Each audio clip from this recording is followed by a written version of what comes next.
আমাদের এলাকাগুলোতে এই সমস্ত খবর আছে।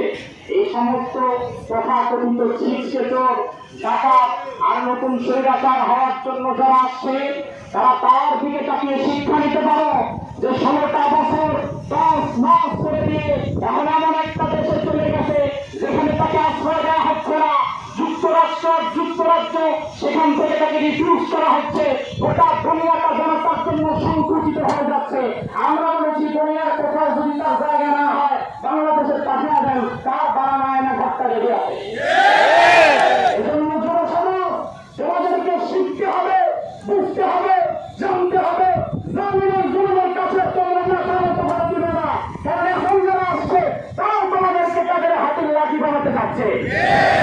ভালো করে মনে রাখবেন, শেষ কথা শেষ করে দিচ্ছি। ভালো করে মনে রাখেন, 1971-এর আগেও কিন্তু আমরা আরেকটা স্বাধীনতা পেয়েছিলাম। বাংলাদেশের মতো এত স্বাধীনতা পৃথিবীর অন্য কোনো জাতি পেয়েছে কিনা আমার জানা নাই। 1947 সালে আমরা স্বাধীনতা পেয়েছি বিজাতি তত্ত্বের উপর ভিত্তি করে। এরপরে 1971 সালে আবার আমরা স্বাধীন হয়েছি। এরপরে 2024 সালের 5 আগস্ট, এটাও আমাদের স্বাধীনতার আরেকটা দিন। তিনবার স্বাধীন হওয়ার পরে যদি জিজ্ঞেস করা হয় আপনার অর্জন কি, তাহলে অর্জনের খাতা শূন্য।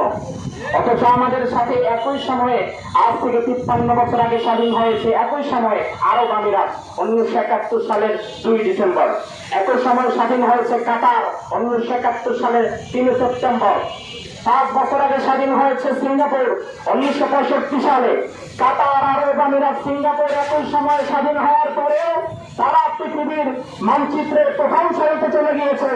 আর আমরা এখনো স্বল্পোন্নত এবং অনুন্নত রাষ্ট্র হিসাবে রয়ে গিয়েছি।